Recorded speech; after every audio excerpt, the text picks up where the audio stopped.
Welcome to the Dynasty Nerds Fantasy Football Podcast, where we discuss Dynasty strategy, rankings, and all things NFL.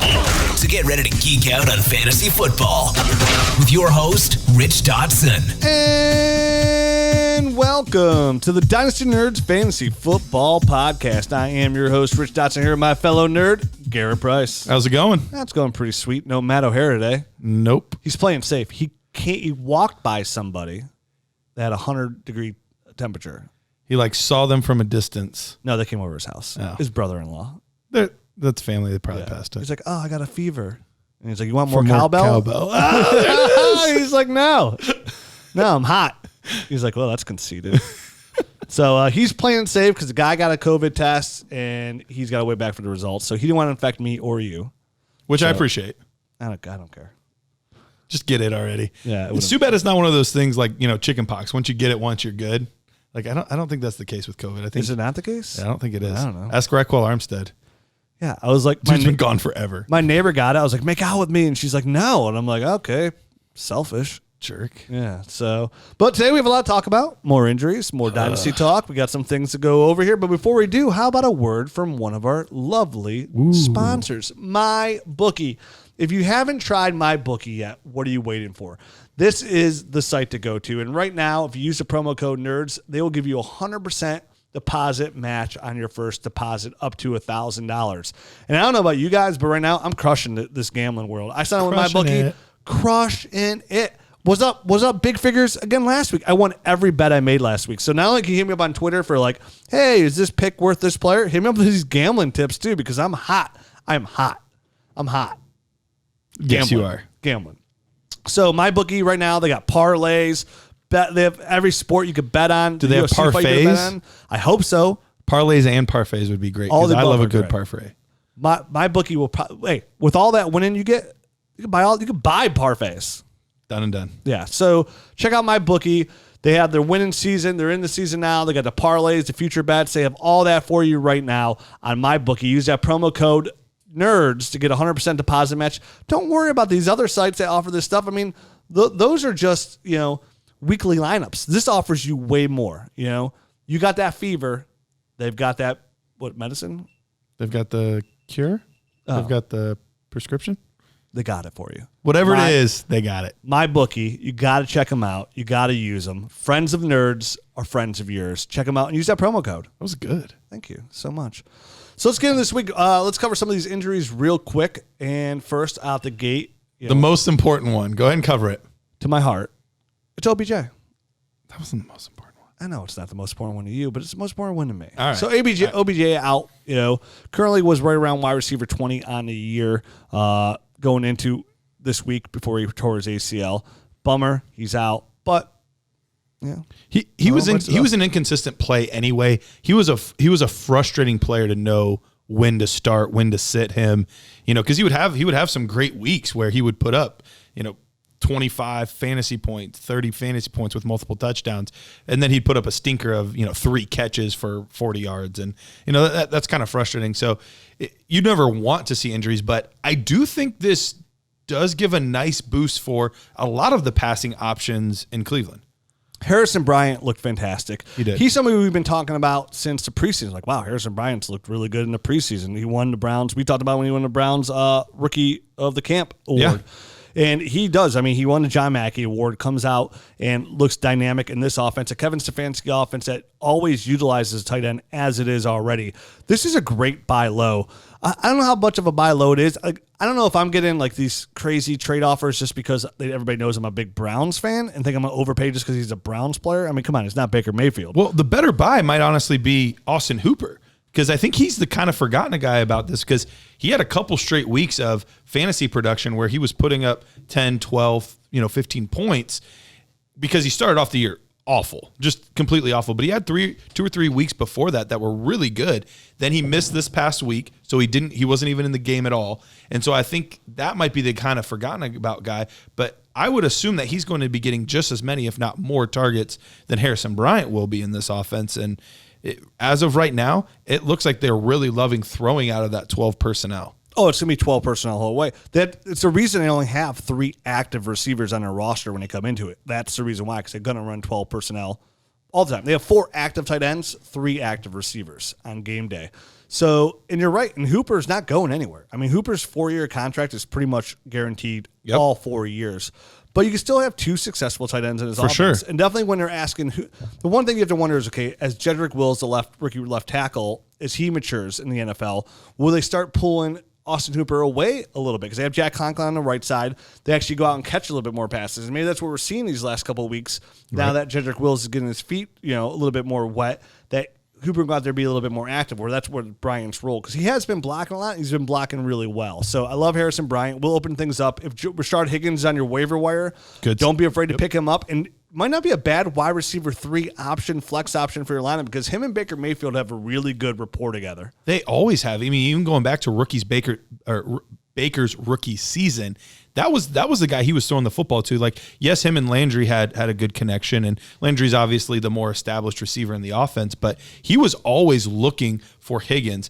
Even last year, when he wasn't getting on the field a ton, he would still even trust him at end of games. I mean, Higgins wouldn't play all game. They'd throw him in because it was a 4 or 5 wide receiver set last year, and he'd throw the game-winning touchdown to Rashard Higgins. So I think he's going to be a very good play, but I'm back in on Landry. I was kind of out on Landry. I was very nervous about Landry. I'm back in on Landry because what has changed for Baker now is I think the pressure to force feed targets to Odell Beckham Jr., which he's a good player. I understand why there was that pressure to do that.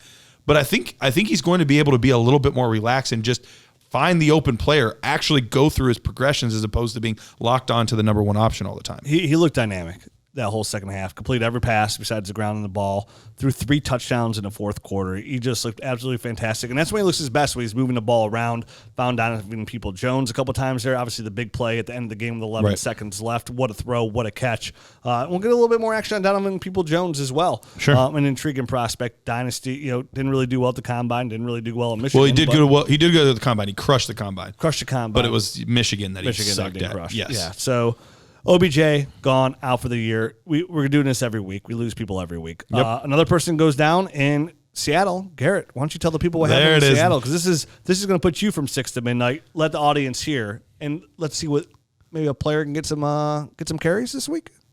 I'm thrilled. Now, I never root for players to get injured. That's bad. That's a bad look. But right now, Chris Carson, he's got that midfoot Liz Frank thing going on. It's tough to say exactly how long he's going to be out, but that's similar to what's going on with Joe Mixon. We know Joe Mixon's already missed last week. He's probably going to be missing this week as well. And those things can be kind of tricky at times. I know AJ Green had messed with that in the past as well. So that was something that was definitely concerning. So I don't know how quickly he's actually going to be back, but even if it's just a game or 2 absence, you're missing your main guy. Homer looks like he's going to be out. There's something going on with his knee as well. And then it came out yesterday that Carlos Hyde is dealing with some hamstring issues. All the running backs are hurt, but there is one guy left. DJ Dallas. Woo! I can't wait to see him. Now, I've heard both things from the fans out there in the Twitterverse. I've heard, man, he looked really good. You see that one-handed catch? And the other thing I heard was, man, did you see him completely whiff on that pass protection at the end of the game? Both things are absolutely true. All of his pass protection reps up until those last 2 reps were actually very good. I was watching very intently, obviously, him on the field in overtime there. But yeah, he's a rookie. He's going to miss. And it wasn't like he didn't have a good play on it. He missed his assignment. So there was some communication error in there. He's actually going to be able to run with the ones this week. He's going to get some time to play in there. He can catch the ball. He can rush the football. If he is used, and he really truly is the only guy left, I mean, he's automatically a top 24 play just on the amount of touches I would assume he would get. Yeah, I mean, you're looking at Chris Carson going this week right now, running back 11. He's averaging 17.5 points per game as it is, and that's, getting, other people a little touches here and there. So with DJ Dallas, you don't expect to be Chris Carson out the gates, but he could also be a little bit more active in the passing game, maybe that Chris Carson was as well. So the 17 points, you might be looking at a 12 to 15-point game. Definitely keep a team that could get ahead of their opponents early, want to run the ball down later. But look at like James Robinson, right? James Robinson, dynamic, top 5 running back in the NFL right now when it coming from fantasy production, and he's the guy there in Jacksonville. DJ Dallas going in this week will be the guy. I mean, he's an option to play as a running back too this week. Yep, and so this is going to be his audition. Now, the one guy that could potentially be back would be Carlos Hyde. He's the one I think that has the best chance to still play this week. So that's definitely something to monitor. If he's back, I think it'll be more Carlos Hyde taking a lot of the first and second down work than DJ Dallas doing a lot of the third down work, 2-minute work. So that's definitely something to monitor. I'd have a harder time starting him if Carlos Hyde is actually active. But in the time of year where you're making massive trades, it's not a bad time to go out there and maybe make an offer for DJ Dallas. So do you think a third-round rookie pick in 21, do you think that's an overpay for DJ Dallas? Or do you think that's a good risk on a guy, okay, he's about to get his opportunity, and we know this is all you need is opportunity, because if Carson's going to miss a couple weeks and Dallas has a big game this week, like he'll be the guy for a couple games here and then potentially the future. Whereas if he doesn't look well, odds are he's just, a change of pace running back, never going to do anything really much in the NFL. It's going to be a lot on one game for him. He's got to show up. It just is what it is. Yep. So do you try and buy now and you pay the third and just be done with it and hope for the best? Or, I mean, you would know better than anybody else. Like, do you recommend pay? What would you pay? And would you make the move? Obviously, you'd make the move. I'm making that move for sure. You said the move, but for the audience, what would you think is a fair price for DJ Dallas right now? Yeah, I would definitely be willing to pay a third-round pick easily. And even if I had to pony up and give a second third-round pick as well, so 2/3. Whoa, look at you. I would be willing to do it because what we have here, we're seeing this all over the league. Injuries are just rampant, especially at the running back position.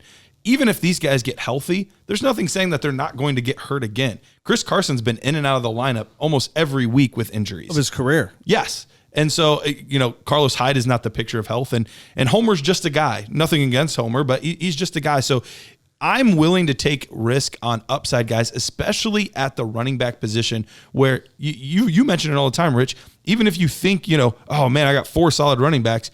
In 1 week, you could be down to 1 running back. So I like to have as much running back depth as I can. These are the kind of guys with this type of upside, 4th-round draft pedigree, which isn't incredible, but it's not like, James Robinson's doing it as an undrafted guy. We have, Josh Kelly was in there doing it earlier this season. Like there are guys in the same range or even less draft capital that are being factors for their fantasy or for their real NFL teams, and he could absolutely be one of those guys. It's a risk you have to take in Dynasty. It's where when you enter week 6, 7, 8, 9, this is where you're either you're overpaying for players or you're taking a big risk and starting shedding draft picks. And the opposite end too, this is your best time to acquire these draft picks. I mean, when we get into this 21 class, it's going to be just as deep as a 20 class, and we all know how good this 20 class has already been. Been really good. So this 21 class is going to be dynamic as well. So the more picks you can get, even third-round picks, because look at last year's third-round picks, how they're paying off for you in certain spots. Antonio Gibson, looking pretty solid here. Chase Claypool, unfortunately, I did not call that, but he was a third-round pick. There's a lot of good options here, and definitely next year with how deep the tight end's going to be, the quarterback speed. If you're in a super flex league, the third round of next year's rookie draft is going to be very comfortable for you when you're on the clock. I have a league where I've been focusing on nobody's going to like this first, second, so I've got 5 third-round picks, and I can use it able to grab like a lot of darts throws or use that to pick up in the second round. So another guy goes down, Kenyon Drake with an ankle injury. He's going to miss a few weeks, which everybody's been clamoring for Chase Edmonds as it is, and Chase Edmonds comes out. If you just went off of last week, Chase Edmonds last week for week 7, he was running back 5 on the week, 21.5 points in PPR leagues. Everybody's been saying, hey, he's the better option than Drake. He's surpassed him in the passing game, which is crazy. We've talked about that a couple times too. But even over the last couple weeks, he's still getting it done. Chase Edmonds has looked good in this offense. In a Kyler Murray-led offense, Chase Edmonds can easily be a running back too. Kind of what we saw late last year out of Kenyon Drake. We see the same thing out of a guy like Chase Edmonds. Definitely not that he's going to be the guy. What do you have? The 200-yard game last year when he was the guy? Yeah, I know he had a 3-touchdown game for sure. Like he looked fantastic, and you're absolutely right. If you take away the Dallas game, which a lot of that was just that big long run at the end of the game that Drake had, and we know what a dumpster fire Dallas has been so far this season. Chase Edmonds had been outscoring him up until that point. And so he was already looking like the better player. And if he's going to be getting 6, 7, 8 targets a game in the passing game, then the thing that he'd been missing is he's only been getting 2, 3, 4 rushes a game. If he's now getting 12 to 15 rush attempts on top of his 6 to 8 pass attempts, and this offense, they're looking for some of those dynamic players to be able to just dump the ball off to and make things happen. Because even though Kyler Murray is a willing runner, he's a very smart player. He's very strategic with when he runs, how he runs, sliding, getting down out of bounds, stuff like that. He's finding Chase Edmonds in those opportunities too. I think that's only going to continue. And honestly, he's into, while Drake is out, he's bordering on RB1 territory for me. Yeah, in the Nerd episode, we're going to talk about good buy lows, right? Or good players to buy now. Yeah, if you're a contender or if you're a rebuild. And here's one that I'll say here for this show. I think Chase Edmonds falls in that category perfectly. The Chase Edmonds hype happened right around through weeks ago. Let's say, hey, Chase Edmonds should be the guy here, which was week 5. From week 5 to week 7 in PPR leagues, Chase Edmonds is running back number 8 overall. So you're saying looking for running back 1 play, you don't have to look any farther. He is a running back 1 in that time frame, and that's with Kenyon Drake in this offense. Kind of what we expected Kenyon Drake to be this year. That's what we're hoping, running back 8. So he's running back 8 from weeks 5 to 7 right now, averaging 15.2 points per game. And you can't ask much for more than that. And that's a guy you can probably get for a second and a player, right? Oh, absolutely. I think so, because they're savvy. Sometimes we try to get extra savvy, and I understand why. You're trying to gain value and whatnot. And there are people who are saying sell now because there's no chance that he's going to be able to do much once Drake comes back or in 2021. I think there's actually a very legitimate shot where if he performs well, they seem to really like him in this offense. They could just say, let's give him another year in 2021. Let's build up our offensive line. Let's add a couple pieces on defense, and we're going to let this thing ride and just see how it goes. 100%. This is a gamble that this is a wise gamble. Like where Mike Davis is producing. Mike Davis is running back 9 on the year, but Christian McCaffrey's probably going to come back possibly this week. He showed up today with the red jersey, took it off and put on an actual jersey. So Christian McCaffrey might play this week. So Mike Davis is going to be relegated back to that backup role. No real value unless Christian McCaffrey goes down. Chase Edmonds is the complete opposite of that. Not only is Kenyon Drake a free agent at the end of the year, even when he comes back, if Chase Edmonds gets a good firm grip on this, he could just be Kenyon Drake could be the backup. They don't owe him anything. They did that to David Johnson last year. That they were riding the hot hand with Kenyon Drake last year, and so they just said, "All right, sorry, David Johnson, you're on the bench now." It's just funny even looking at these running back 1s on the year right now. Can I go through them before you real quick? It's weird, absolutely. It's Alvin Kamara, the running back 1 on the year. James Robinson, running back 2 wouldn't have guessed that preseason on the year. Zeke Elliott, running back number 3. Okay. He's seen his value drop over these last couple of weeks pretty significantly. It's a good buy window, but you got to get a little bit somewhat nervous on that situation. It's going to hurt this year. I think he'll be fine after this year, but I am nervous for the rest of the season. I love Zeke. He's one of my all-time favorite players. I got his jersey hanging outside of my office. It's just I don't like when things go bad for their teams that they start to get lackadaisical in their work. I don't like that. Number 4, Derrick Henry. Number 5, Aaron Jones. Number 6, Kareem Hunt. Number 7, Dalvin Cook. Number 8, Todd Gurley, coming off another year as a running back 1. Number 9, Mike Davis. Number 10, Clyde Edwards-Helaire. There he is. I know a lot of people don't love this guy as much as, hey, Love Bell's here. That's great. It's going to run for about 10 yards per carry. Number 11, Chris Carson. Number 12, Ronald Jones. 2020, what a year. Yeah, the running back position has taken such a hit with this year and with COVID and all of the different things. And we're only on week 7 at this point. We just finished week 7. We're halfway through. We're halfway through, not even halfway through the regular NFL football season. There could be so many more injuries that we still see. Chris Carson's hurt, so he's going to drop off this list. Yeah. And this is why in Dynasty you build, when you have your startup draft, you build around young receivers because this running back list is going to be fluid every single year. You could have traded for James Robinson weeks ago. You could have traded for Mike Davis weeks ago. You could have got Ronald Jones for a good sandwich weeks ago. When all of a sudden you're going to flip the script and you go to these wide receivers, you're going to see a long list of the same names. Top 12, DeAndre Hopkins, Tyler Lockett, Calvin Ridley, Stephon Diggs, Amari Cooper, Adam Thielen, Robbie Anderson, little outlier. We'll talk about that later. Tyreek Hill, Tyler Boyd, Terry McLaurin, Allen Robinson, Will Fuller after. That's kind of an outlier too, but it's not necessarily in the production. It's in the fact that he's still been healthy. Correct. More injuries coming out through the pipeline here. We have Christian McCaffrey, like we mentioned him. He's probably coming back. He might not play Thursday. It's a rumor, but I mean, it's with it being a short week, I could see them saying, let's give him an extra 10 days. If it had been a Sunday game, I could see him suiting up. I think they're going to probably play it safe with their star. But the only reason I say I don't 100% agree with that is because it hasn't been a short week for him. Sure. You know what I mean? Like, he's been rested well. So if he wants to come back and they're paying him money, like, they're going to bring him back. Sure. And it is a primetime game. But even when he comes back on like if he plays Thursday night and they say he's playing, I'm not playing him because you're right. It's going to be those split carries most likely. Mike Davis, who knows what's going to happen. I'm not playing him. Hopefully he does sit. Michael Thomas is set to miss another week with his ankle injury. It's been a nightmare. Something smells funny about this. It does. Yeah, and I'm not talking about you with your legs open. I'm talking about Michael Thomas and what's going on there. I'm talking about Michael Thomas. He's hurt. Then he's not hurt. Then he punches somebody, and then all of a sudden he's hurt again with like a hamstring or something, and then now it's his ankle. It's like, what's going on here? And then Sean Payton's coming out on Twitter, like defend him every corner, like, oh, he might be up for trade, and he's like, dude, what are you talking about? We're not trading this dude, which they're not going to trade him. But it's just, I don't know, man. I just hope Michael Thomas. He's always had that diva attitude, Right. But it's like I hope he doesn't fall into that Antonio Brown trap, I am a little bit worried. I'm a little bit worried about Michael Thomas. And, I talked a few weeks ago, like I was trying to trade him when I could.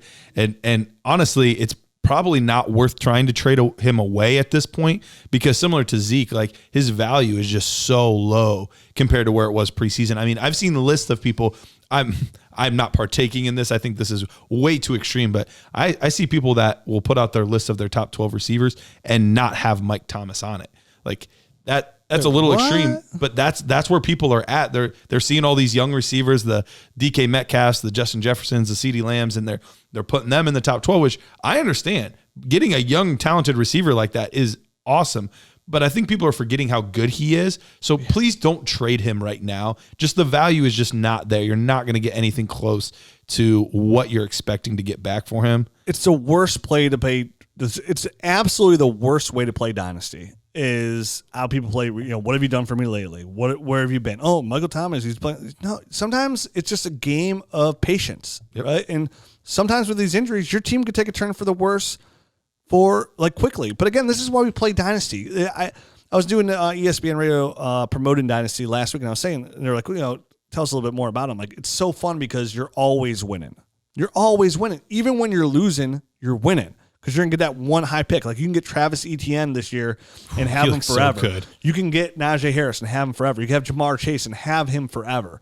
Jalen Waddle just broke his ankle. That's no bueno. But you know what I mean? So it's like, even like, I love it when my team's all of a sudden, like I have a really good team and then all of a sudden all my good players get hurt. I know I have a good team. It sucks you don't win that year and your windows are small. But all of a sudden now you went from a really good team with, you always give these late draft picks. Oh, I have the number 3 overall pick. And now I have the pick between, Najee Harris or Etienne, or if I'm in a super flex league, all the great quarterbacks that are going to be in. Yeah. Yeah. So it's going to keep coming. But with Michael Thomas, like, you're not going to go out and just trade Michael Thomas just because he has to produce. Now, he is 27. And maybe when he comes back, he starts dominating again with Drew Brees. We don't know the quarterback situation there in New Orleans. Maybe you do entertain some offers for Michael Thomas. He's still going to dominate when he comes back. They just put Emmanuel Sanders on the IR. There's nobody there. It's Jared Cook and Traquan Smith, essentially, and then Alvin Kamara. So if you're going to trade Michael Thomas, you trade Michael Thomas after he goes off of 5 games straight. So, like, right, if you're like, you know what, I'm agreeing, I have a bad feeling about Michael Thomas, the way everything's going, let him come back, hold off right before your playoffs start, right around week 13, and then make that big play. That's when you get the biggest overpays ever, right before the trade deadline. Right before the trade deadline of your playoff. Like, it depends. Some people don't have trade deadlines. Some even start as early as this week because they follow like the NFL trade deadline. Well, that's silly. I don't like that. The only rule I have in our leagues for the trade deadline is literally when you're in the playoffs for only playoff teams. Yeah. That's it. That's the only. I'm in a couple leagues that don't do that, and I'm not a big fan. Yeah, I don't want people to be trading people like championship week and just getting a star-studded squad. Yeah, it's just no. But up to the playoffs, I'm totally fine with. That's the way I believe it should be as a veteran dynasty player, as a true OG. But that's where you get the big. Like I've made some of my biggest trades right like an hour before kickoff on Thursday Night Football of week 13. Like, dude, we have an hour to make this trade done. Let's get it done. Sometimes about that pressure to just get deals done. You got to make it happen. That's when you want to make a Michael Thomas trade, because that's when you're going to get, if he's coming off, he's playing like he did last year, you're going to get whatever you want. that person's first. Their young all their young players that they don't want to trade, you're going to get those players. Yep. Well, and rightfully so because it's Michael Thomas. Desean Jackson out 6 to 8 weeks with an ankle injury. The guy is out more than he's in. So that's probably it. That could be a season and maybe even a career at this point. Out more than he's in. Yeah. Talking about my love life.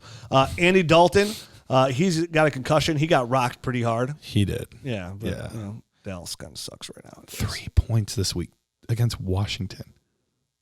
How do you score 3 against Washington? When you're a bad football team. Man, they're in bad shape. What's crazy is like you thought Andy Dalton could possibly just be good enough with going back to that old Bengals scene where he's like all these weapons out there. You know, it doesn't make sense. It just shows you how good Dak was to overcome all of what was going on there. He's gonna get paid. He better. Hey, and honestly, this kind of shows Jerry Jones too. Like, okay, we can't play around. You know, unless they can sell the farm and go trade up for Trevor Lawrence. Yep. But no. Whoever has the 1-1, they're not trading away because they're not taking Trevor Lawrence. Doesn't matter. We talked about this already in the podcast. Yep. So Jeff Wilson comes out after being running back 1 on the week, hurts his ankle, out for 1 to 2 weeks. McKinnon just disappeared. That was weird. It was really weird. And then Shanahan came out afterward and said, "Oh, we just planned on this was planned to give him rest for the load he took earlier." And it's like, dude. I heard rumblings that it could have been like a legit benching more than like the injury concern, but he had looked really good before that. Yeah. So unless there's like some off the field thing, hey, the fantasy gods don't care because anybody you put in front of Jerick McKinnon, he just keeps hurting. So it's like, what are you gonna do? What are you gonna do? So now it's down to him and Hasty. Tevin Coleman might be back. Who's this that? Week. Exactly. Yeah. No, thank you. Deebo Samuel, he's hurt again, hurts his hamstring. He's going to be out for probably a couple of weeks here. Joe Mixon, like you mentioned earlier, hurt his foot. He's going to be held out week 8. They have a week 9 bye, so they're probably going to hold him out for a couple of weeks. These people are dropping left and right. And then Chris Godwin broke his finger. He's not going to play this week either. He said, I scored a touchdown. My finger. Oh, no. Yeah, hey, where's all these other receivers? They signed Antonio Brown. So Tanner Brown, now he's going to go to let's get into that because this is a big story, especially now with the Godwin news. Like this changes a lot. Scotty Miller forever. Well, I mean, he's kept his job. He's looking good, and all of a sudden Gronk has this resurgence and all of that kind of stuff. But maybe before that, do we want to get into our sponsors for the podcast this week? We can absolutely do that, Garrett. Let's One do of it. those people will just happen to be our friends at Manscaped. That's right. It's starting to get a little cold out. Ooh. Right? You might think, hey, I might have to cover up a little bit more. Get a little bit more heat. Well, now some places you don't need more heat. Sometimes you got to just, hygiene. Trim it up. Bonsai that bush. That's right, Manscaped. Listen, things are starting to open up. People are saying we're going to have another shutdown possibly, but we don't know. And you got to be prepared at all times. And if you're going to go out and you want to make sweet, sweet cuddle time with somebody that you might find attractive, nice. Yeah. What's the worst thing you're going to do? You're going to drop trowel and all of a sudden you're going to hit him in the forehead with a bush? No. Come on. This is not fun, people. People don't enjoy this. This isn't 1972. Listen, I lived in the 70s, man. I know. All right? October 9th, 1979, I came in the world. Just barely made it. I saw what was going on. I'm like, no, none of this. None of this. And thanks to Manscaped, I don't have to live in that world anymore. They have the Lawnmower 3.0. It's the best hygiene tool for the modern man. They got their ceramic blades, their skin-safe technology. Your nicks, snags will all be reduced. It's the perfect protection needed for your franchise quarterback. The Lawnmower 3.0 is also waterproof, has an LED light. I take mine in the shower. I leave it in there. Listen, my wife has always loved me, but ever since I got my Manscaped, she loves me a little bit more. Just not much. And she's like, I don't know what's so different about you. And I'm like, I know what's different about me. Look at me taking care of my garden. She's like, oh, that's right. Look at you. And it's worked, and I love it. And it's a great tool, lithium battery. It lasts forever. I charge that thing like once a month. It's perfect. I can't say enough of how much I love this thing. They have so many great things on Manscaped, like their the Weed Whacker is on there. They got some good deodorants for going on there too. Oh, really? I didn't know about that. Oh, I got some of those too. What? I'm a man. Check out my bathroom. I'm like Manscaped. It's called Richscaped. Yeah, looking good out there. And right now, you get 20% off and free shipping with the code NERDS at manscaped.com. Get 20% off and free shipping with the code NERDS at manscaped.com. I mean, Christmas is coming up, ladies. We have a lot of ladies that listen to the show. It's true. This isn't just for men. You want to take care of your man on Christmas? Give him a good gift. Matter of fact, even before Manscaped started advertising with us for Christmas, my wife got me the lawnmower. She knew. Then they started advertising with us. So, ladies, and I loved it. I loved it because she was telling me something. Obviously. And she's like, so, ladies, use that promo here's code a treadmill for Christmas. I got my wife a Peloton for Christmas. How'd that go over? Years ago. Oh, she loved it. She wanted it. Okay, that's good. This is years so ago, she too. asked for it. You didn't, push it on her. She didn't ask for it, but I'm a terrible gift buyer. And like it was on TV and she's like, oh, I'd really like that. And I saw the price of it. I'm like, oh, I bet you would. And then I'm a really big delayer when it comes to Christmas gifts or any gifts. Waiting last minute. I'm the worst gift buyer in the world, like literally the worst. And well, you just hooked us up with iPad, so you did pretty good there. I know, but I don't know that was in my. Well, yeah. Well, for guys, I got it covered. But the ladies. For the ladies, hey, here we go. I don't buy cards. I feel like cards are a waste of money. Like yes. $5 for this. So it's like literally you hand somebody a $5 bill and they look at like, oh, look at the president, and they throw it right in the garbage. It's like, dude, that's my $5 bill. Just write their name on the wrapping paper. Oh, I don't even do that. I don't even know. Wrapping paper. Get out of here. Walmart bag. So guys, gals, holiday season. If you're a guy, treat yourself. Hey, eggnog. Hey, eggnog. Get a little frisky. Women, treat your man. Manscaped.com. Promo code nerds. Free shipping. 20% off. I get the opportunity to talk about PredictionStrike.com. Love it. It's the only performance-based sports stock market where you can buy and sell shares of professional athletes, just like stocks, just like the stock market. So imagine if you were to buy James Robinson for nothing. James Robinson for free, basically. I mean, it would be pennies on the dollar compared to what he would be today. DJ Dallas, if you would have bought him back before the draft, nobody was talking about him. We were talking about him. He's probably still free, Garrett. He's still probably very inexpensive, but not after this week. But today, so you can't buy James Robinson for cheap right now, but you can buy DJ Dallas for cheap right now. Me and Matt were talking about this last week when we did the read about some players we thought could read. DJ Dallas would be a good buy for It'd be a very good one. Now. But like you said, James Robinson, you'd have bought him early. Right now, you're driving a nice Volvo. Yep, exactly. Isaiah Coulter could be another one, maybe. Cole Kmet. Did you see Cole Kmet with a couple of his catches the other night? For the first quarter. Yeah, then they forgot about him. Yeah, it's like, hey, there's Jimmy Graham. It's like, come on, dude. He looks good, though. Cole Kmet? He's going to be pretty solid. For a weak tight end class, he looks like he's going to be pretty solid. When you want to see a little, then year 2, you want to see a little more, and then year 3, you want to be like, that's my tight end. There it is. There's the guy. He could be one of those guys. He's probably a penny stock on Prediction Strike. Right. So, I mean, you can get these guys cheap, and that's really what this is all about. Finding guys, we talk about in Dynasty all the time. When's the right time to buy? When's the right time to sell? This is literally putting that into practice. It's knowing when, hey, this guy's price is way too high. He can't live up to this. Sell. Hey, this guy's really inexpensive right now. Maybe Jarvis Landry would be a good buy right now. He's probably going to see a Rashard Higgins would be a good buy. Rashard Higgins, right, so different players like that. And, it's not just football either.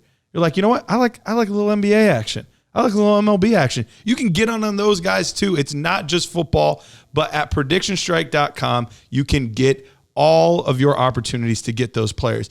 If you are with us, you can get started today by visiting PredictionStrike.com and signing up with the code DYNASTY to get an additional $10 for your first deposit of $20 more. That's the code DYNASTY to get an extra $10 for a deposit of $20 or more. There you go. Use that promo code. Try it out. $10. We said last year to take that whole $10, put it around DJ Dallas. Let it ride, son. Let it ride. Done and done. All right. Get back to Antonio Brown here. So now we're 33 minutes in. Antonio Brown's 32 years old.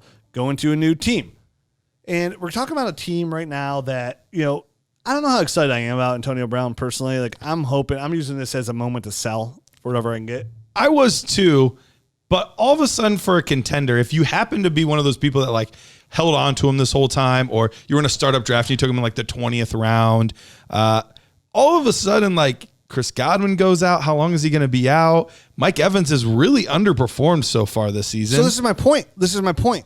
Mike Evans he's not getting a ton of carries. He's wide receiver number 21 on the year. He's averaging 13.3 points per game, which is as good as David Montgomery, which is much better for David Montgomery because he's a running back too. Meanwhile, Mike Evans is a low-end running back wide receiver too. You got Chris Godwin, who's hurt now, but will come back. You got Scotty Miller. Miller there has a really good rapport with Tom Brady. You got Gronk there. Ronald Jones is a running back one. So, like, how much opportunity really is for Antonio Brown? He's going to have to come in this offense. He's going to have to acclimate himself. It's not like him and Tom Brady played all these games together. They played a game together before. So it's not like they have some great rapport together. It's not like they traded for Julian Edelman. You know what I mean? So it's like listen, Antonio Brown's one of the best receivers I've ever seen. For sure. But he's 32. He hasn't been really significant in a couple of years now. So it's what, like, how many times do we see a guy like that just come back and all of a sudden, like, yep, he's a superstar? It's very, very rare. You know, we had Marshawn Lynch try to come back a couple of years ago, and that didn't turn out too well. Le'Veon Bell took a year off, even when he was significantly younger, came back, and it was the Jets, so I'm sure that was part of it, but he didn't look like his old self, really. So it's really tough for these players to take that much time off. Not just time off, like not playing football, but they're away from team facilities. They're away from, learning the offenses, building that relationship, that rapport with the other players, like taking that much time away. And then you add in, he still has like some unfinished business with some court cases and stuff like that. So that's the hard part. Is there a ceiling? I think there absolutely is, but what's the actual likelihood that he hits that kind of ceiling where he can be a relevant, even wide receiver 2?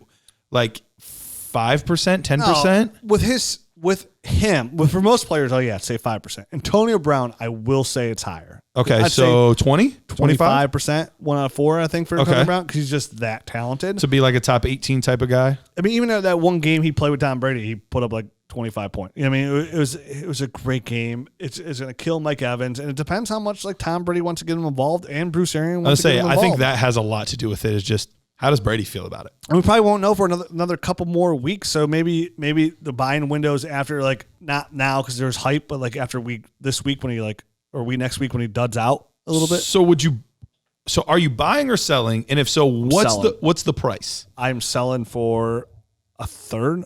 You might be able to get a second for him. I guess you might be able to. Would you hold out for a second, or if you got offered a third right away, be like, yeah, done and done. I'm not worried about it. I guess I would try, and you might as well hold out for a second. Because, I mean, I feel like he could put up one good game, especially with Godwin out.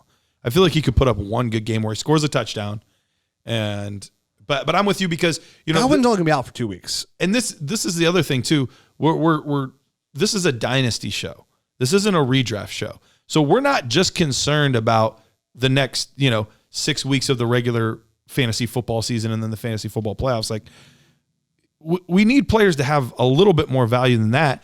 And I don't know that he has any value as of right now in 2021. Like, are you banking on anything? Because we don't even know if it'll be this team or a different team, if he's even still in the league. Like, but if he looks good, he will be in the league in 21. I mean, come on, we all know Antonio Brown needs some money right now. He does, but if he looks really good, can he keep his head right? And that's the risk involved here. It is. It's like trying to, like, Josh Gordon comes back. Well, it's not the same because it's not the same. But you know what I mean? He's 32. That's not young. That's a big problem as well. So you might get 2 more years out of Antonio Brown. Now, if you get even 70% of what he used to be, and you get him for a second-round pick, you won that trade. Yeah. If you get 70%, but there's so many unknowns for him. So for me personally, I'm out. Like, if I have him, I have even him. on a contender. I'm holding. If I'm a contender, I'm holding and just seeing if he can help my team. If I'm not a contender, I'm putting a price tag out there, seeing if maybe somebody offer. You never know. People can easily offer you a second right out the gates. Like, it's Antonio Brown. You know what I mean? They had blinders. It doesn't matter. And maybe you get a second. Anybody offers me a second, and I'm not even if I'm a contender. I'll say even if I'm a contender, I might. And I don't need if I don't need a receiver really bad. But if I'm a contender, I had Odell Beckham, for example, or Chris Godwin. Then it's a little different story. But no matter what the situation, somebody offers me a 21 second for how deep this class is, I'm taking it for Antonio Brown. And every league I'm in that has Antonio Brown, every single team immediately, as soon as he signs, goes, hey, just let everybody know for Kenner's Antonio Brown's on the block. What you got to do, right? Move on. Moving on. I'm out. Are you holding? Are you selling? Yeah, I'm with you. I'm out. I'm selling. It's interesting. It's tempting, but I'm a little bit more risk adverse than other players are. So I'm probably staying away from Antonio Brown. So let's get into a little game though. Got a little game just to wrap up the show for us. Okay. Yeah. And we'll have a little discussion about. We're gonna play Would You Rather, or Who Would You Rather? Ooh, this sounds hot. It does. Yeah. I'm gonna give you 2 players at the wide receiver position. This is gonna be the wide receiver edition. Players. 2 players. Yeah, I know. I'm sorry. 2 players at the wide receiver position. And you got to tell me which one you would rather own on your fantasy football teams and why. Okay? Yep. Hit me with the hind. And if I disagree, I'll let you know. Let me know. First one. These are tough. For you, maybe. DJ Moore Yes. or Terry McLaurin? Oh, DJ Moore. Not even close. All right. Because I'm going to disagree. So you go Listen, ahead. I love Terry McLaurin. I do. He's a dynamic receiver. He's a leader already of that team. We saw that video of him speaking to the team. Yep. Fantastic. Can't use the DJ Moore youth argument because he's just as young as Terry McLaurin. Right. I guess it all just rolls down to, I think the gamble is if somehow Robbie Anderson re-signs with Carolina, then that hurts DJ Moore. Which I think he will personally. I'm kind of leaning that way too. That Matt Rule connection, going back to Temple and the way they brought him there, the way they use him now, kind of hurts. But DJ Moore right now is wide receiver 13 on the year. Where's Terry McLaurin? Terry He's McLaurin 10. is wide receiver 10. He's So 10. they're close. They're really close. And that's with Kyle Allen at quarterback. We don't know the quarterback situation in Washington. It's going to get better, significantly better. Right. But right now, I'm going to stick with Matt Rule and Joe Brady in that offense. And I just think DJ Moore is a more talented receiver than Terry McLaurin. Moore. And it's not a diss on Terry McLaurin. I love him too. Oh, these are all really close. Like guys that should be ranked very similarly, similar age. They'll all be this way. They're both guys that I want on my team. They're both young guys that put up wide receiver one board, like pretty much numbers. So like I said, Terry McLaurin's already wide receiver ones, which we kind of talked about in the preseason about Terry. And then for DJ Moore, it's just, I'm not off that hype train yet. And the fact that he's wide receiver 13 for how slow he started, we're going to start, hopefully get to see some momentum with him going forward. So for me, I don't think it's terribly far off. I wouldn't argue either way. But for me, it's a no-brainer. I'm taking DJ Moore. Like sometimes you go, oh, this 1-on-1, 5 out of 5, and I'm taking him every time. Really? Okay, so I'm gonna take the Terry McLaurin side on this. So there's a couple factors going into it. One of them you already mentioned, the situation over there in Carolina with Robbie Anderson. The issue is even in these big weeks that he's had, they've been on very low target volume. And that's the thing that concerns me. And it's usually him making a big, like breaking tackles and getting downfield, a big long run. It's not been them targeting him on log plays. It's him having to do all the work. And that's what concerns me is I don't know how long he can be this efficient.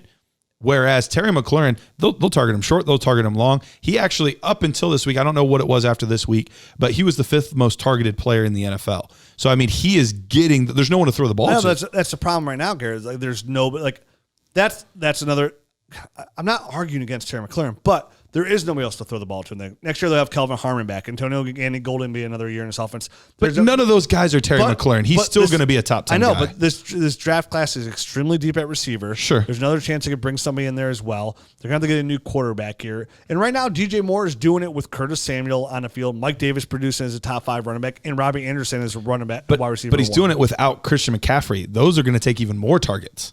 Yeah.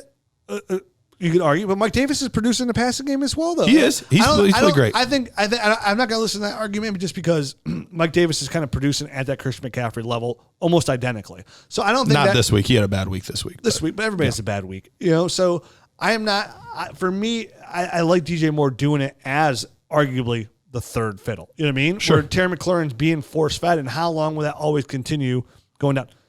Again, we're splitting hairs here. Sure. No, this is what this is meant for, is for us, because this is what it would be in a draft. Like if we were drafting today, you're probably going to be on the board and these would be the 2 guys staring your face in the 3rd round. These are the types of decisions you would have to make. So. And those are both great 3rd round picks. Absolutely.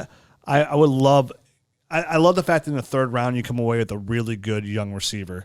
In the 1st round you can get somebody, I don't know who you get in the 1st round. Say you came away and you got like DeAndre Hopkins. You come back and you get a CeeDee Lamb, and then you come back and get a Terry McLaurin. It's a scary wide receiver room. And then you're set. Yep. And then now you start drafting the James Robinsons and so on. Right. So, or trading a wide receiver later for a running back or whatever. Mm-hmm. Next one, another tough one. Amari Cooper, Stephon Diggs. Who would you rather have?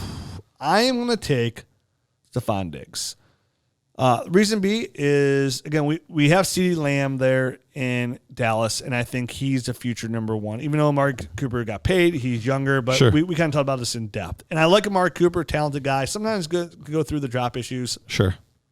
Stephon Diggs right now is currently wide receiver 4.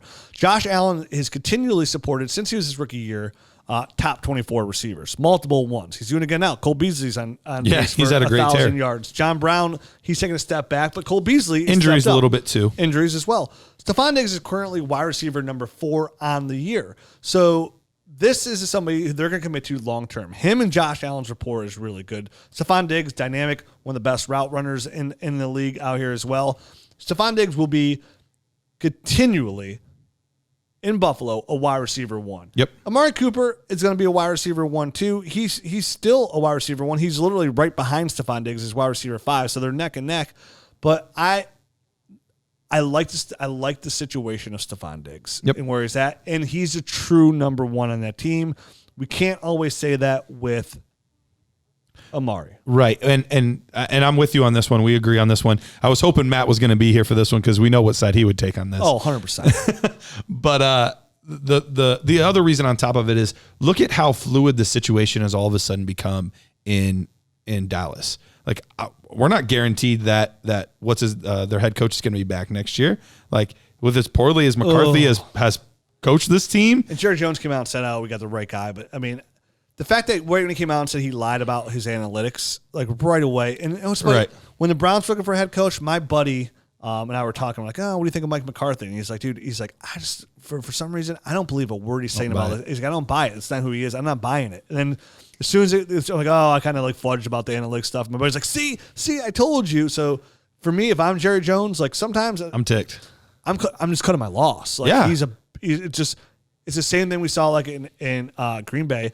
You got the your offensive line's in shambles, but dude, figure it out. You have Zeke Elliott, one of the premier running backs in the league, and you got 3 dynamic receivers. And they weren't even figuring it out. Dalton Schultz is producing. And they weren't even figuring it out when Dak was there. Like they were still losing football games when Dak was there. They had only won 1 game, and that was because Atlanta completely botched that entire situation. Dude, they should have been 0 for even with Dak. They need to get innovative. They need to get young, whether it's a college coach or take to 1 year right away. I mean, look what Carolina is doing right now. They're winning games. Yeah, they shouldn't be, but they are. I would take Joe Brady, the offensive coordinator there, and I would hire him. I would hire Eric Bieniemy from Kansas City. Yep. That's where I'm going. And I'm sorry, some of these old-time coaches like a Mike McCarthy, they're just, the game passes you by. It's an innovative game, and you got to move on. It's always and that's evolving. what I'm going to do. So, yeah. Yep. So I'm with you there. I think there's just too much, and hopefully Dak will be back, but that's not even guaranteed either. There's just so many unknowns. Give me the known. We know Stephon Diggs is good. He'll be back. And their coach is going to be back. Josh Allen's going to be back. Like that situation is not changing hardly at all. Yeah, not. I want them both, Cooper's a great player. but I'm taking Diggs. All right. Another tough one here. Actually, this one is not as tough for me. I'll see what it is for you. Would you rather have Chase Claypool or would you rather have T. Higgins? Oh, T. Higgins, easily. Okay, that's how it is for me. But right now, Chase Claypool's actually had a better season thus far. Yeah, but buoyed by that Johnson one game. But DeAndre Johnson was hurt. Right. So that helps the situation. And you can argue still that DeAndre Johnson be the number 1 there after Juju leaves. And then Claypool's looked good. He has. But yes. I'm taking T. Higgins. College tape told me T. Higgins all day. Draft stats tells me T. Higgins. And the fact that, Joe Burrow. And Joe Burrow. And they're going to be together for a very long time. I love it. I love Tyler Boyd. I love T. Higgins together. I think we talked about this maybe a little bit last week. So for me, this one's easy. Okay. Was for me too. Love what Claypool has done so far. He's a great addition to any dynasty team. You got him in 3rd round. It's a great person to have. But I'm not going to let 3 weeks of looking really good, which he has. Like This past week, he did nothing. Why? You know why? Because Deontay Johnson came back. Right. So that was a big reason of the uptick. So the other thing that is a factor too, how much longer is Big Ben going to be there? We saw that 2 offense more without years? him. Yeah. So who knows? All right. Let's get back. This one is really, really tricky for me. We're going to go to the Ole Miss boys. Would you rather have A.J. Brown or DK Metcalf? Oh, I'm taking A.J. Brown. Are you? Yeah, it's really close. Mm-hmm. It's really close, and they're both dynamic in different ways. But AJ Brown is just, I think DK Metcalf is, and I know everybody's like wants to love DK Metcalf, and I missed on him, I was wrong on him, and that's fine. Great. He's looked great, but he's still going to be like a little streaky. Like what did he do last week? Nothing. Right. He's still that kind of streaky kind of player. Will have 4 catches for 60 yards or 5. You know, he's using his talents in his big time plays to get those big time plays, get your fantasy points. Where AJ Brown will be with Ryan Tannehill. He'll be the number one receiver in a team. He's dynamic with the ball in his hands. He's a monster, too. DK Metcalf's a monster. A.J. Brown's a monster in his own right. When I look at from a consistency standpoint, I would rather have A.J. Brown. And I think Jared and I were even talking about this one on the way up here tonight. But I think A.J. Brown is, situation proof too. Like if heaven forbid what happened to Dak Prescott happened to Russell Wilson, that would drastically change the value of DK Metcalf because he's built on those downfield plays, that chemistry with Russell Wilson. I think it would be a bad situation for him. I still think he would be a good receiver, but I don't think we're going to see those monster games. Whereas A.J. Brown, yes, Ryan Tannehill's been effective, but I think he would do this with any quarterback. He was doing it at the beginning of the year last year when Marcus Mariota was the quarterback. I think he's just situation proof, and we know how quickly situations can change in this league. So I think that's the other security blanket for me is I think no matter what, I feel good about A.J. Brown. I feel great about DK in the situation right now, but if anything were to change, I'd feel less good. Yeah, I have DK Metcalf right around like wide receiver 12, 13 overall for me, and I would take A.J. Brown over him every time. Yeah, I have a similar range, and I think I have A.J. Brown at like 9, 8, somewhere in there. I have DK there right around 12 as like a, I'm sorry kind of thing. I kind of have to put him here now. All right, 2 more, and then we'll be out of here. DJ Chark, which once again, this would have been a nod to Matt, but he's not here tonight. DJ Chark or Darius Slayton? This is a tough one because this is a tough one. DJ Chark, Gardner Minshew's kind of taking a step back these last couple of weeks here. DJ Chark's obviously taking a big step back here. Darius Slayton. It's a bad situation in New York right now too. I'm gonna take the 6'4" speedster. I'm gonna take DJ Chark.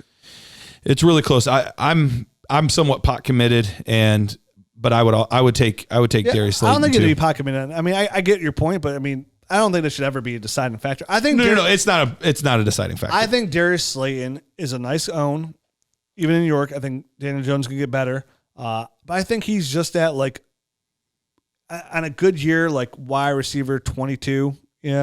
Most years like wide receiver like 32, 28, 20, like a mid-range wide receiver 3 to a wide receiver like low-end wide receiver 2, which is great. You want those guys on your roster. He's a week-in, week-out starter. You can win a championship with him, but like DJ Chark offers you that high-end wide receiver 2, low-end wide receiver 1 value in the right situation. The difference for me is because I think Darius Slayton's right around wide receiver 22 right now, and he's had a couple rough weeks, and part of it was like even this past week against Philadelphia, he had he dropped it at wide receiver 28. 28. Okay, is it standard or is that PPR? PPR. Okay. But he's had some situations like Darius Slayton. We saw Darius Slay that was covering him this past week, had a pass interference on him, one of the very first plays of the game, got him some big yardage. Daniel Jones missed him, kind of threw it behind him where he could have had a big catch and run. Like I think there's more there than has actually even happened so far. And he's had the second or third most difficult schedule so far. He had one easy week, and then he had Darius Slay this past week again. So his schedule does lighten up towards the end of the year. So I think we'll even see better numbers continuing forward than we have thus far. Yeah, he's a nice receiver. I like him a lot, but I want to see some things change there. It'd be amazing with the offensive line, a better offense. Because that's the thing. That's his game is downfield. Daniel Jones doesn't have enough time to get the ball downfield. That's been difficult. A.J. Brown, wide receiver 4 overall, averaging 20 on a points per game basis, averaging 20.1, by the way. Go on. Fantastic. Absolutely fantastic. Last one, we're going to go to the rookies. We're going to go to the rookies here. Would you rather Jalen Reagor, who we haven't got to see much of this year, but he might be back this week. That was one we didn't get to talk about, but he might be back this week. Or would you rather Jerry Jeudy? I'm going to stick with my original tape evaluation, still go Jeudy. Still go Jeudy? Yeah, I love his route running ability. I know it's a little bit more murky out there in Denver right now, but I'm not, again, after 7 weeks of 2020, I'm not changing all my film evaluation. I could let people rise up some, like a guy like Justin Jefferson, but he's rising up like a spot maybe or two because because I loved his tape, but he's producing at a high level. Just because Jerry Jeudy hasn't produced at a high level doesn't mean I'm going to drop him down. Definitely over a guy like Jalen Reagor hasn't done anything whatsoever in the NFL. So I mean, his first game he had a nice 50-yard play and whatnot, but he's been hurt twice, or he's been hurt twice already in his rookie year. So, but I'm in the same boat. I'm gonna stick with my original evaluation, but I had Reagor over Jerry Jeudy originally. Close. So I'm gonna stick with that as well. Would you take Justin Jefferson over both of them? At this point, I think you have to. I mean, he's just played so well. It would be negligent to have take lock and say like, well, I love Jalen Reagor, and what could be is what we're already seeing out of Justin Jefferson. So I think it would be irresponsible not to take Justin Jefferson at this point. Yeah, looking back, I'm definitely moving Justin Jefferson number 2 overall. I'd actually flip script. I'd take CeeDee Lamb number 1 overall in this rookie draft. Clyde Edwards-Helaire 2 overall, Justin Jefferson 3 overall. Ooh. And then I'd start going towards like Jonathan Taylor, J.K. Dobbins still high on that list, DeAndre Swift still high He's on that looking list. good. Right here. He's been looking good this past couple weeks. I'd still keep all those running backs high up there, but I would move Justin Jefferson up to number 3. He's looked too dynamic for me to pass up on a young receiver out there that's going to be a number 1 for a long time. Again, I'm always going to take those young receivers if I know for sure, just like if Terry McLaurin was in this draft, right? Like I'm still taking him high in that draft. That's where I'm going every time on my dynasty team. Rebuild, win now. You get a young guy that's a wide receiver 1, high-end wide receiver 2. Those are guys that you put in your lineup for 10 years and don't touch. It's the second best thing to have in a franchise quarterback. Yep. So that's it. Nerd Alert will be back next week. Matt O'Hara will be back as well. We'll be talking hopefully maybe not as many bad injuries. Fingers crossed. We will be. Going into week 8, the season's going by quick. This is it. Got to make those pushes. Got to start finding your trade partners. And with every injury comes a new opportunity to make another trade. Odell Beckham goes down. Maybe that team was a contender. They need a receiver. Make them overpay. Well, next episode, if you come back for the Nerd Herd, we're going to be talking about that exact situation. If you're a contender, what do you do right now at the trade deadline time? And if you're a rebuilder, what to do. So we're going to talk a little strategy in the next episode. And you got to get out there and join the Nerd Herd right now. You could get in there and get this bonus podcast. But not only you get the bonus podcast, you get the film room, where you can scout all these rookies. So we add new rookie film every single week. That's a tool you get on there. You get the Nerd Score, the scout the rookies, and then of course you get the Dynasty GM, which is the greatest tool out there in Dynasty Fantasy Football today. You literally upload all your leagues into the league. For most leagues, it just auto syncs. My fantasy league, Sleeper, Fleet Flicker, they auto sync. You can upload any manual league manually. The whole league takes about 10 minutes. It's that easy to use. And we're adding new tools to the Dynasty GM every day. Now it's offering player shares coming up. So how many shares of players you got. It has a trade calculator built in. It's a league analyzer. You want to make these quick trades and say, hey, I need a running back. Who's the strongest at my running back in my league? It shows you exactly each position group, who's the strongest in your league, according to the Dynasty GM. We have win now contender rankings, so it can tell you who can win this year and who's the best position to do that, and it has contender rankings, so the players are ranked as well accordingly. And here's the best thing about the Dynasty GM, guys, is it's free to try. Yep. The Nerd membership is free to try for 3 days. You just literally go to dynastynerds.com, click it out, try the 3-day free 3-day trial. And that's it. All you got to do is give it a whirl. And then after that, there's no commitment. There's no credit cards you got to put in. It's just literally free. You sign up to the Dynasty Nerds with just an email, and you get to try it for free. And I guarantee you, once you try it, you're going to want to stick around. You're going to love it. Definitely as we get into this offseason, we're going to start breaking down this 21 class on the Nerd episodes as well. So, I mean, if we're ever going to need 21 help on the rookies, this is the year. Oh, yeah, with all the weird stuff and all the stuff with missing games and some conferences only getting 5 or 6 games. I think that's all the max getting. So you're going to want to tune into those, and you don't want just half the episodes.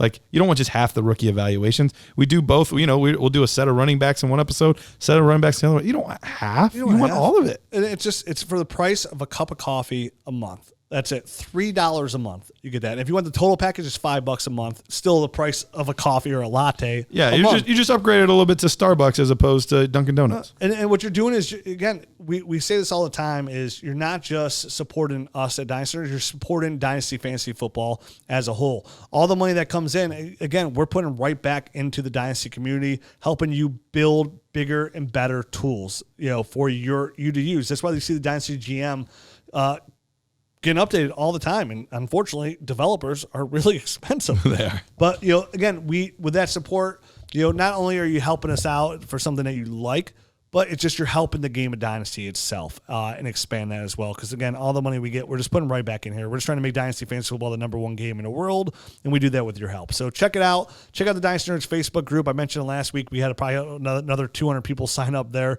9,500 users on that thing. Tons of Dynasty information there as well. And, of course, if you want to hit us up on Twitter, we can talk there as well. I'm at Dynasty Rich. I'm at Dynasty Price. And Dynasty Matt will be back next week. Until then, hopefully everybody stays safe, stays healthy, and we'll tell you next week.